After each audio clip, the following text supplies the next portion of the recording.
José Sánchez Tortosa para Res Hispánica. En esta ocasión ofrecemos la tercera entrega de esta búsqueda arqueológica por los tesoros, textos, casos o ejemplos de la prudencia pedagógica de la tradición hispánica.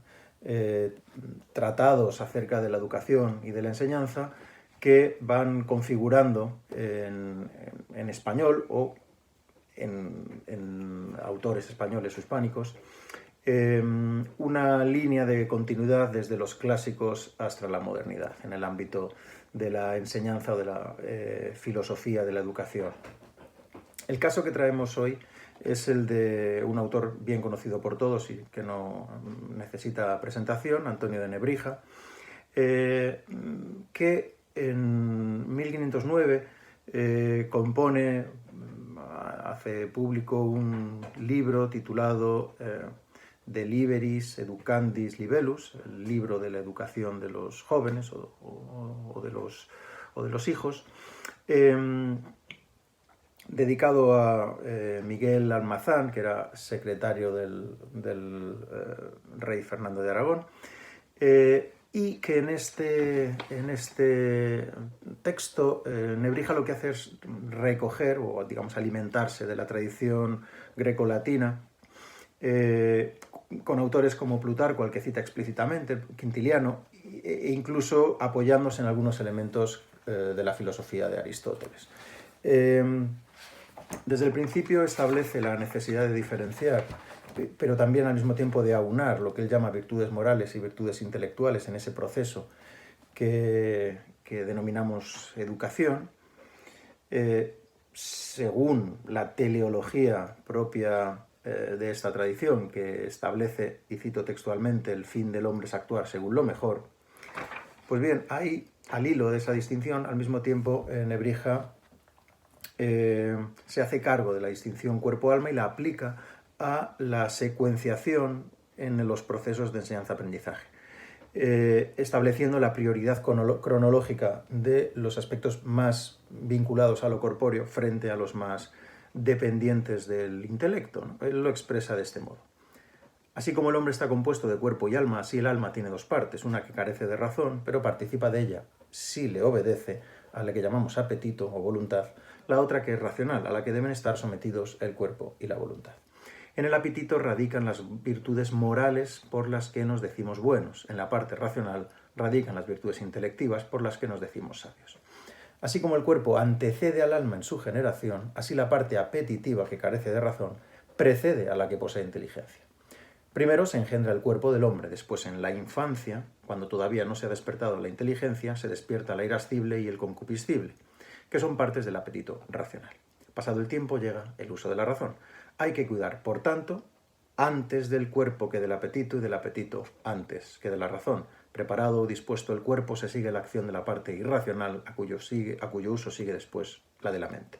De tal modo que, diríamos, interpretando y aplicando a los procesos de enseñanza, que la secuenciación de los ritmos de aprendizaje, digamos, de la organización de los estudios o de los hábitos a través de los cuales se educa, forma y conduce, siguiendo la etimología del campo semántico del educere en latín, a los jóvenes, ¿no? De tal manera que para la formación intelectual hay que fomentar que el individuo en tal trance interiorice los automatismos del cuerpo, es decir, los automatismos de la costumbre. Y eso, como enseguida establece, también debe ser una cuestión de aristotélica precisión, ¿no? De mesotés, de término medio, de justa medida, ¿verdad?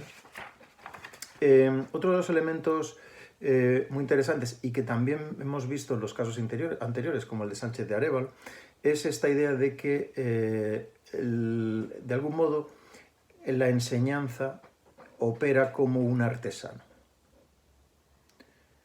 Dice así: ¿no se nota también la sabiduría de la naturaleza en que la sangre, como hábil artesano, configuró con su fluido todo el cuerpo del hombre, etcétera? Y hace esa comparación entre la parte más biológica, digamos, más puramente natural, más crudamente natural, vinculada a la nutrición, incluso al amamantamiento, con la educación en un sentido más amplio, intelectual, pero no solo, también, digamos, moral, ¿no? De ahí que haga esa misma plasme, ¿no? Esa misma analogía en el papel que desempeña la nodriza en la primera fase como sustitución de la madre y el pedagogo en fase posterior como sustituto del padre. Tanto valor tiene, dice a continuación, un poco más tarde, la naturaleza de la leche como el ingenio de quien nutre para configurar las costumbres. Esa configuración de las costumbres es la que desempeña el artesano de la enseñanza. Y, obviamente, procede además por un elemento fundamental que es por la mímesis, por la imitación. Dice, con la leche del ama se chupan también las costumbres, dice. No solo porque el niño la mirará, nunca apartará de ella sus ojos y tratará de imitarla en los hechos y también en las palabras. Se ocupa, por lo tanto, de la formación del cuerpo según esa cronología establecida y por destacar aspectos interesantes, llamativos y que pueden ser tomados, ¿no?, en relación con nuestros días, ¿no?, con la enseñanza de nuestros días. Nebrija establece que la enseñanza ha de proceder, en cierto modo, por adaptación a las capacidades, digamos, a la realidad de aquel que está aprendiendo. El buen preceptor, dice, tendrá siempre presente anteponer lo útil a la ambición, y puesto que trata con ingenios rudos, no sobrecargue la debilidad de los aprendices, sino se acomode a sus fuerzas y se baje a la capacidad de los oyentes. Y esa labor, ¿no?, esa artesanía, depende de un alto grado de conocimiento de la materia que se enseña. Quien no quiera acomodarse, dice a continuación, ofreciendo elementos, digamos, consejos técnicos, ¿no?, de esa artesanía de la enseñanza. Quien no quiera acomodarse a la mente del niño no debe contarse entre los maestros, y dice que sucede frecuentemente que son más claras y fáciles de entender las explicaciones de un hombre doctísimo que las de otro, que cuanto menos sabe, más trata de alabarse y pavonearse, intentando añadir algún dedo más a su estatura, mostrando sin quererlo la fragilidad de su base. Cuanto más exiguo es en sus conocimientos, más oscuro será en su exposición. Es decir, que precisamente ese tan denostado, infravalorado, recluido, marginado, conocimiento del experto de una asignatura, de un campo categorial determinado, es precisamente el que, por profundo conocimiento de los aspectos de esa área de conocimiento, de esa asignatura, ese campo categorial, con mayor claridad tenderá a exponerlos. Mientras que aquel que tiene un conocimiento muy superficial tenderá a oscurecer sus explicaciones precisamente para ocultar sus lagunas, su ignorancia. Estos son elementos que, como digo, son muy interesantes y que le llegan a Nebrija de la tradición grecolatina, pero el elemento que lo enlaza ya con un modo de entender la enseñanza que va a abrirse paso hasta la modernidad y que, en un contexto distinto, va a eclosionar en Jean-Jacques Rousseau, en Comenius y en Rousseau, es ese elemento de relación personal que se establece entre el docente y el discente.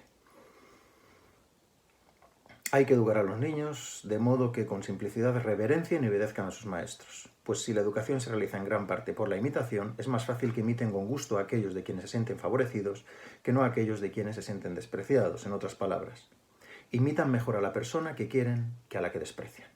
El discípulo esté pendiente de los labios de su maestro y no lo aprecie menos que sus propios estudios. Crea que es el padre de su alma, aunque no de su cuerpo. Es decir, el profesor, el maestro, sería, en cierto modo, el padre, con lo cual se establece una relación personal con respecto al alma del discente, del que aprende. De tal manera que tanto mejor se aprenderá, cuanto más confianza, cuanto más íntimo, sólido sea el vínculo personal que se establece con el profesor. Aprender jugando, aprender queriendo, o aprender por la fría pero sólida fuerza del intelecto.